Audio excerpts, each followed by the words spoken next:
नमस्कार, प्रखर राजपूत को देख रहे हैं आप। आज तारीख है 20 जुलाई 2026 और इजराइल, फिलिस्तीन, लेबनान, पाकिस्तान, भारत समेत पूरी दुनिया की खबरों के साथ एक बार फिर से आपके सामने हाजिर हुआ। दोस्तों, इस वीडियो में हम आपको बताएंगे कि अब ईरान को लेकर भारत ने एडवाइजरी जारी कर दी है और इस एडवाइजरी के मतलब बहुत ज्यादा सीरियस है। और ऐसा क्यों कह रहा हूं दोस्तों, इस वीडियो में मैं आपको डिटेल बताऊंगा। और साथ ही जो अरब देश लगातार ये दावा कर रहे थे कि भैया ईरान के हमले में हमें कोई कायदे का नुकसान नहीं पहुंचा है, अब वही अरब देश ईरान के ऊपर तरह तरह के इल्जाम लगा रहे हैं। और कैसे इल्जाम लगा रहे हैं इसके बारे में भी मैं आपको डिटेल बताऊंगा। और साथ ही दोस्तों, इस वीडियो में अभी आपको ये भी बताऊंगा कि इजराइल के अंदर इमरजेंसी मीटिंग हो रही है और ये मीटिंग क्यों हो रही है और इससे ईरान का कितना तगड़ा लिंक है, ये जब आप सुनेंगे तो सुनने के बाद आपके पैरों तले जमीन खिसक जाएगी। और साथ ही इस समय ईरान ने वो बयान दिया है और डोनाल्ड ट्रंप को एक ऐसा आईना दिखाया है कि इसको सुनने के बाद आज आप हंसेंगे। और साथ ही दोस्तों, इस वीडियो में आपको ये भी बताएंगे कि दिल्ली के अंदर कुछ भी हो सकता है। जब तक आप ये वीडियो देख रहे हैं तब तक शायद कुछ हो भी गया हो और ईश्वर से यही प्रार्थना है कि कुछ ना भी हुआ हो। अब ये तमाम चीजें मैं आपके सामने क्यों कह रहा हूं वो भी आपको बताऊंगा। और साथ ही नीट के जिस एग्जाम को लेके पूरे देश में जबरदस्त उबाल है, उस नीट के एग्जाम की ऐसी सी सच्चाइयां निकल के सामने आई हैं जिसको आप सुनेंगे तो आपका खून खौल जाएगा कि आखिर इस देश के बच्चों के भविष्य के साथ कैसा खिलवाड़ किया जा रहा है। यानी यकीन मानिए दोस्तों, आज जितनी भी खबरें बताऊंगा वो तमाम खबरें बहुत ज्यादा अहम होंगी, बहुत ज्यादा इंपॉर्टेंट होंगी। इस वजह से अगर आप चैनल पर नए हैं तो वीडियो को लाइक कर दीजिएगा, चैनल को सब्सक्राइब कर दीजिएगा। और साथ ही कमेंट में आप बीजेपी को पसंद करते हैं या फिर कांग्रेस को पसंद करते हैं या फिर बीजेपी को नहीं पसंद करते, बाकी किसको पसंद करते किसको नहीं वो बात की बात है, आप मुझे कमेंट करके बताइएगा। और ये सवाल जीवन में पहली बार पूछ रहा हूं और क्यों पूछ रहा हूं वो भी आपको वीडियो में बता दूंगा।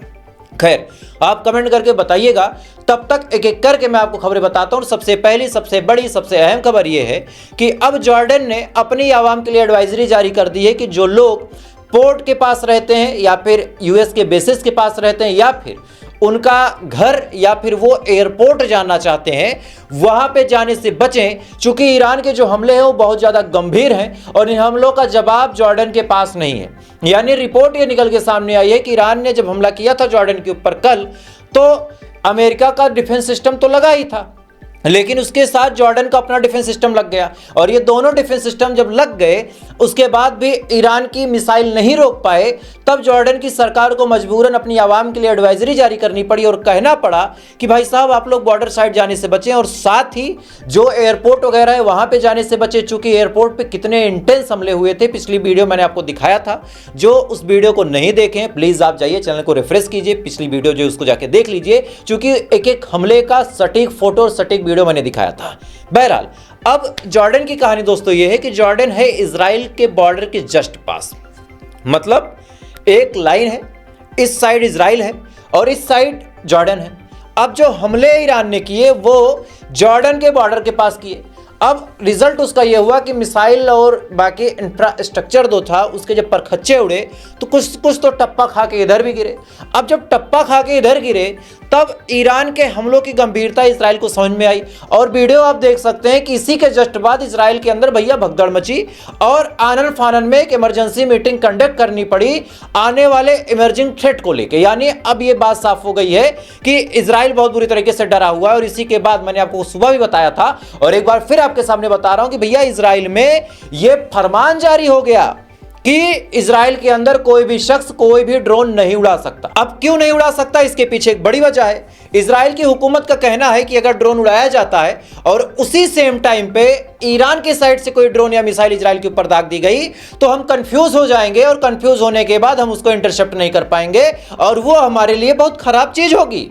मतलब इतना डर है कि इजराइल ने यहां तक कह दिया है कि ऐसे ड्रोन हमले से हमारे प्रधानमंत्री समेत हमारे आर्मी के टॉप ऑफिशियल को मारने का प्लान ईरान कर सकता है। और चूंकि हम कंफ्यूज ना हो इस वजह से जो ड्रोन वगैरह है उसको कोई 6 महीने तक नहीं उड़ाएगा।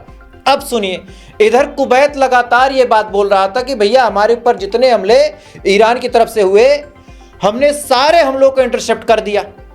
लेकिन वही कुवैत अब ईरान के ऊपर आरोप लगाते हुए कह रहा है कि ईरान जानबूझ के सिविलियन इंफ्रास्ट्रक्चर को नुकसान पहुंचा रहा। चूंकि कल ईरान ने क्या किया था कि कुवैत के पावर प्लांट को टारगेट किया था। वीडियो देखें आप।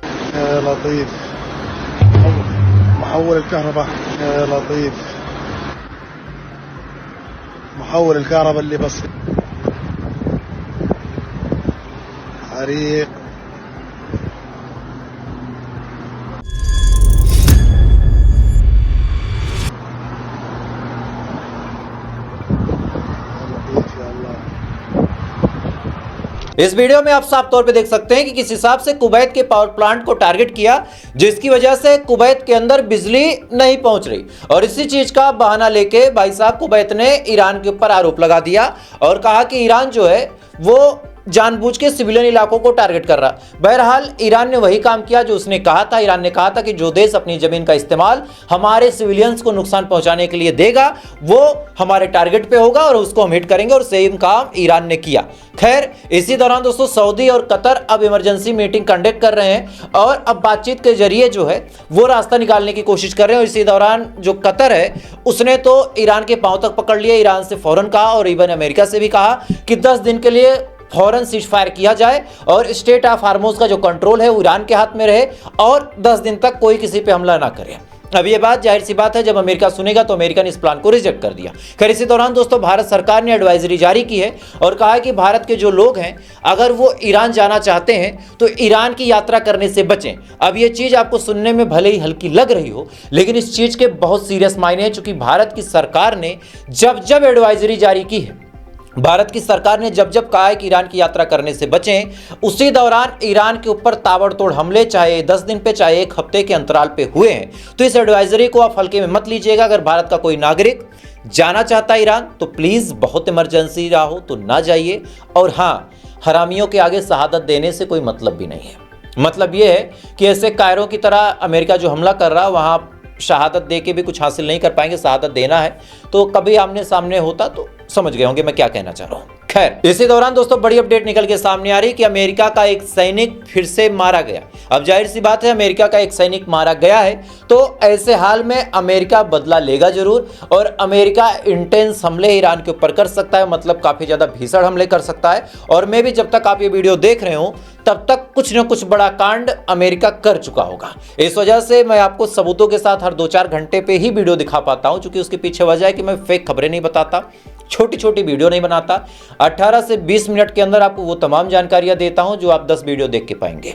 इस वजह से मैं अगर दिन में 4 वीडियो डाल रहा हूं तो वो चारों वीडियो बहुत ज़्यादा इंपॉर्टेंट होंगी और उन वीडियो को आप मिस ना करें। इस वजह से भैया सब्सक्राइब कर लीजिएगा और वीडियो को शेयर भी कर दीजिएगा। खैर, अब आते हैं भारत की कुछ खबरों पे। फिर आपको एक बार फिर से मैं मिडिल ईस्ट की खबरें बताऊंगा। आज 20 तारीख है और 20 तारीख भारत के इतिहास में एक ऐसी तारीख है जिस तारीख को कुछ भी हो सकता है। अब क्यों हो सकता है वो मैं आपको बता रहा हूं। जनता मंतर पे प्रोटेस्ट हो रहा था सीजेपी का और वो प्रोटेस्ट काफी गड़बड़ भी था। अब आप ये सवाल मुझसे पूछ सकते हैं कि प्रखर क्या तुम बीजेपी के सपोर्टर हो? तो इसका जवाब आपको मेरे ही व्यूअर दे सकते हैं। सबको पता है कि मैं किसका सपोर्टर हूं किसका नहीं हूं। जितना मैंने मोदी के खिलाफ, जितना मैंने योगी के खिलाफ अपने वीडियो में बोला, शायद कोई माइका लाल नहीं बोल सकता। आप अगर मेरी पुरानी वीडियो को देखते होंगे तो आपको पता होगा। लेकिन आज मैं कुछ चीज़ें आपको बता रहा हूँ और अपने भाई के दर्द को भी थोड़ा सा समझिएगा।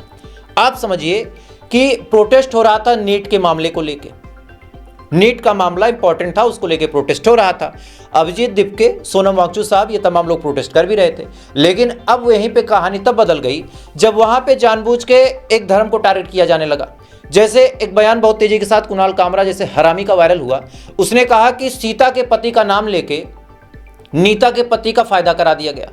अबे भाई, ये बात तो डायरेक्ट मुकेश अंबानी करके भी बोल सकता था। प्रभु श्री राम लगा सकता था कि प्रभु श्री राम का नाम लेके। तूने क्या बोला कि सीता का पति? मतलब तेरी लड़ाई बीजेपी से है तो हिंदुओं से क्यों लड़ने लगा? होंगे कुछ अंधभक्त जो बीजेपी को सपोर्ट करते हैं, वोट देते हैं, वो डेमोक्रेसी है, कोई किसी को भी वोट दे सकता है, समझिएगा। लेकिन जानबूझ के कि ऐसे बोलूंगा तो लाइमलाइट में आऊंगा। मैं पूछ रहा हूं, आप मेरे मुसलमान भाई मुझे देख रहे हैं और इतने सालों से मुझे जान रहे हैं, सबको पता है कि प्रखर राजपूत कैसा है। एक सिंपल सा सवाल पूछ रहा हूं कि अगर आपके धर्म के बारे में कोई ऐसे अपशब्दों का इस्तेमाल करे कि फला का पति, समझिए, एक शब्द बोल रहा हूं, गलत इरादा नहीं है, समझिएगा, बस एग्जाम्पल देने के लिए ताकि मेरी चीज को आप रिलेट कर पाएं। जब हम मोहम्मद साहब की बात करते हैं तो हम क्या बोलते हैं? उनका नाम लेते हैं फिर साहब लगाते हैं। अब यही कोई भड़वा आके ये लाइन बोल दे कि फला का पति, तो कितना बुरा लगेगा आपको? प्रोटेस्ट किसी से भी हो, लड़ाई किसी से भी हो, लेकिन ये शब्द क्या थे? आप समझिएगा। इसी वजह से मैंने कहा कि सीजेपी का प्रोटेस्ट सही चल रहा था, लेकिन बीच में जो भड़वागिरी हो गई, इस वजह से हम जैसे लोगों का तो दिल दुखा भाई। नीट के मामले में हम बीजेपी के खिलाफ थे, लेकिन ये चीजें बर्दाश्त नहीं है। आप अच्छा, काउंटर लोग क्या देते हैं? काउंटर ये देते हैं कि भाई बीजेपी ने हनुमान जी को सामने नचवा दिया, उनके जैसा दिखने वाला, तो भाई मैंने उसका अपोज किया। लेकिन ये थोड़ी ना कि बीजेपी ने मेरे आराध्य का अपमान किया तो तुम भी करोगे, तुम भी भाड़ में जाओ, ये भी भाड़ में जाए, समझिएगा। तो बहरहाल जो भी सीजेपी वालों ने किया, जो भी उनके सपोर्टरों ने, इन भड़वों ने किया, वो बात की बात है। लेकिन अब दिल्ली में धारा 163 लागू है और कई सारे लोगों का यह प्लान था कि हम दिल्ली जाएंगे और दिल्ली जाने के बाद वहां पे प्रोटेस्ट करेंगे, संसद का घेराव करेंगे। लेकिन दिल्ली की पुलिस ने साफ तौर पे कह दिया है कि ऐसी कोई परमिशन आपको नहीं दी जा रही है, इस वजह से आप लोग वहां पे मत जाइएगा। अब देखना इंटरेस्टिंग ये होगा कि ये भीड़ अगर जाती है तो दिल्ली पुलिस क्या करती है, क्योंकि आपने देखा कि सोनम वांगचुक को जंतर मंतर से किडनैप करके लेके जाया गया, जंतर मंतर से उनको उठा के मोदी की पुलिस ने वहां से उठा के अस्पताल में भर्ती कर दिया। और अब खबर ये निकल के सामने आई है, सोनम वांगचुक ने ये बोला है और शायद उनकी पत्नी ने बात बोली है, रिपोर्ट आपके सामने आप देख सकते हैं कि अब सोनम वांगचुक अपनी भूख हड़ताल को खत्म कर सकते हैं।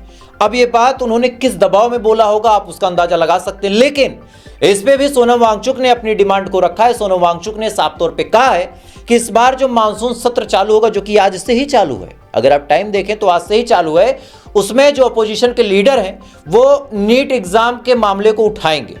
अब सोनम वांगचुक की यह डिमांड थी, नीट एग्जाम को लेकर बवाल मचा हुआ है। इधर राजस्थान में प्रोटेस्ट कांग्रेस की एनएसयूआई कर रही है, उसका वीडियो देखें आप स्क्रीन पे। और ये तमाम चीजें तो चल रही हैं, लेकिन सरकार कितनी नाकाम है और कितनी फेल है, इसका एग्जांपल आप ऐसे समझिए कि नीट को कैंसिल करके जो रीनीट हुआ था उसके ओएमआर सीट से भी खेला हो गया। जिन बच्चों का रिजल्ट 600 नंबर आ रहा था उनके आंसर सीट बदल दी गई, अब उनके रिपोर्ट में 160 नंबर दे रहे हैं लोग। और इसको लेके अब सोशल मीडिया पे आवाज उठाई जा रही है, कई सारे ऐसे बच्चे हैं, कई सारी ऐसी बच्चियां हैं जो कह रही हैं कि मेरे ओएमआर सीट को चेंज किया गया, यानी जो नीट का एग्जाम दोबारा कराया गया उसकी आंसर में कई सारी गड़बड़ियां मिली। कई सारी रिपोर्ट में दावा किया जा रहा है कि भैया एआई से ओएमआर सीट बना दी गई, कई जगहों पे कुछ और आरोप लगाए गए, एनटीए कुछ और कह रहा है। लेकिन असल में इस शासन सत्ता और सीजेपी की ये जो लड़ाई है, इसकी बीच अगर आप ध्यान से देखें, कांग्रेस बीजेपी की लड़ाई है, हिंदू मुसलमान की लड़ाई है, सबकी लड़ाई चली रही है, मंदिर मस्जिद की लड़ाई है। लेकिन आम युवा जो इन सब चीजों से दूर हट के पढ़ना लिखना चाहता है, आज उसकी कहानी खत्म है। खैर, इधर ये तमाम चीज दोस्तों चल रही है। इधर राम मंदिर में जो चंदा चोरी हुई और भी अलग अलग जो मामले हैं, उनको लेकर राहुल गांधी जी ने और मल्लिकार्जुन खड़गे जी ने मोदी सरकार को चिट्ठी लिखी है और कहा है कि मोदी की जो ये चुप्पी है ये कानों में खलती है और कायदे से मोदी को कुछ बोलना चाहिए। लेकिन जाहिर सी बात है, मोदी ऐसे मामलों पे नहीं बोलेंगे। अब आपको दो चार खबरें और बता देता हूं, जिन खबरों से आपको दूर दूर तक कोई वास्ता नहीं दिखाया जाएगा। ये खबरें कोई भी बड़ा सूरमा पत्रकार हो, चाहे आपकी साइड वाला ही हो, 9-9 लाख सब्सक्राइबर लिए बैठे हैं, लेकिन वो भड़वे हिम्मत नहीं कर पाते कि अपने देश की आवाज़ उठा दें। ईरान से लेकर अमेरिका तक सारी खबरें बताएंगे, लेकिन जहां भारत देश की बात होगी मुंह में दही जम जाएगा कि घर के बाहर बुलडोजर ना आ जाए। तो ऐसे भड़वों से भी आपको बचना है। खबर यह है, मध्य प्रदेश के छतरपुर में एक सड़क बनाई जा रही है और उसको लेकर लाखों पेड़ काटे जाएंगे। और जो वहाँ पे आदिवासी समाज के लोग रहते हैं, वो किसी भी जात के हो सकते हैं, किसी भी धर्म के हो सकते हैं, उनको ना ही कोई व्यवस्था दी जा रही है, वो कहाँ जाएंगे कुछ पता नहीं है।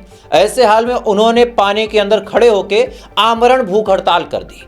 अब ऐसे हाल में सरकार को वहां जाना चाहिए था, उनसे बातचीत करनी चाहिए थी, उनसे पोलाइटली बात करके उनकी डिमांड सुननी चाहिए थी और उनको संतुष्ट करना चाहिए था। यह सरकार का काम था। लेकिन सरकार ने वहां पुलिस भेजी और पुलिस भेजने के बाद उन लोगों को जबरदस्ती हटा दिया गया। कांग्रेस ने इसका वीडियो शेयर किया है। और सबसे ताजुब की बात दोस्तों ये है कि इन आदिवासियों के ऊपर इल्जाम लगाया गया कि अगर तुम लोग अपनी भूख हड़ताल खत्म नहीं करते और यहां से भागते नहीं हो तो तुम्हारे ऊपर फर्जी मुकदमे लाद के तुमको जेल में डाल दिया जाएगा। खैर, इसी दौरान दोस्तों आपको एक बात बहुत अच्छे से पता है कि अगर कोई मुसलमान इस देश की भलाई के लिए कोई काम करना भी चाहे तो एक विशेष तबका उसके पीछे लग जाता है। और ऐसा ही कुछ हुआ आजम खान की यूनिवर्सिटी, जौहर यूनिवर्सिटी के साथ, जिसके बारे में मैंने आपको बता दिया था कि जौहर यूनिवर्सिटी को तोड़ने का फरमान शाही आ चुका है। लेकिन इस मामले में अखिलेश यादव ने तंज कसते हुए कहा है कि अगर सरकार चाहती तो एक दिन के अंदर नक्शा पास कर सकती थी, लेकिन जब बदले की भावना आ जाए दिमाग में तो फिर कुछ हो नहीं सकता। खैर, ये भारत की महत्वपूर्ण खबरें थी जो आपको ज़्यादातर चैनल नहीं बताएंगे। मुझे लगा कि एक जिम्मेदार पत्रकार होने के नाते भैया आपके सामने रख दूं। अब आपका फर्ज बनता है कि वीडियो को ज़्यादा से ज़्यादा शेयर कर दें। अब आपको एक बार फिर से मिडिल की खबरों की तरफ लेके चलता हूं। खबर यह निकल के सामने आ रही कि रशिया ने यूक्रेन के ऊपर बहुत भीषण हमले किए हैं और इस हमले से यूक्रेन बुरी तरीके से दहल चुका है। खैर, इधर ईरान के फॉरेन मिनिस्टर अब्बास अराची ने वो स्टेटमेंट दिया है जिसके बारे में मैंने आपसे शुरू में कहा था। अब्बास अराची ने साफ तौर पे कहा है कि बेटा अमेरिका, हमको तुम वेनेजुएला मत समझ लेना। ये मत समझ लेना कि हम वेनेजुएला जैसे हैं कि एक को मार दिया और सत्ता परिवर्तन हो गई, देश पे कब्जा हो गया। ना बेटा, यहां तुम गलत हो। अब्बास अराची ने साफ तौर पे कहा कि हम ईरान हैं, तुम एक नहीं 1 लाख टॉप लीडरशिप को मार दो, फिर हम लड़ते रहेंगे।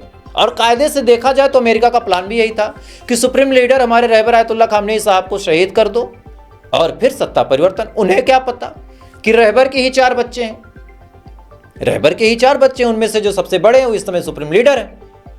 उसके बाद अली लारी जाने के पीछे ये लोग पड़े कि भैया उनको मार देंगे तब खेला हो जाएगा। अच्छा, उनको मार दिया, फिर कुछ नहीं हुआ। इसके बाद अलग अलग और लोगों के पीछे पड़े। जब इनसे कुछ नहीं उखड़ पा रहा है तो ये छुटपुटिया हमले करके अलग से लात खा रहे हैं, अपना ईगो बचा रहे हैं। खैर, तो फिलहाल दोस्तों अभी के लिए बस इतना ही। बाकी थोड़ी देर बाद आपसे फिर मुलाकात होगी ऐसी किसी खबर के साथ। आपका फर्ज बनता है वीडियो ज़्यादा से ज़्यादा शेयर करें, ताकि जो मेन स्ट्रीम मीडिया आपके सामने वो नैरेटिव सेट करती है, आपका ये छोटा सा भाई, आपका ये मजबूर भाई उस नैरेटिव को तोड़ सके। हमारी कोई बड़ी टीम नहीं है, हमारे पास कोई पीआर नहीं है। हमारी टीम, हमारी पीआर, हमारी सारी चीज़ें आप हैं। आप चाहेंगे आवाज़ जनता तक पहुंचेगी, आप नहीं चाहेंगे नहीं पहुंचेगी। जितना देर से चाहेंगे नुकसान आपको ही होगा। जिन बच्चों ने कभी नारे उठाए थे कि अरे जो राम को लाए हम उनको लाएंगे, आज वो चंदा चोरी के लिए प्रोटेस्ट कर रहे हैं, आज वो नीट एग्ज़ाम को लेकर प्रोटेस्ट कर रहे हैं। देर से जाके रिजल्ट सामने है। सेम चीज़ आप समझिए, आप भी देर से मेरा सपोर्ट करेंगे, शायद मैं रहूँ ना रहूँ, क्योंकि बोलना इतना आसान नहीं होता।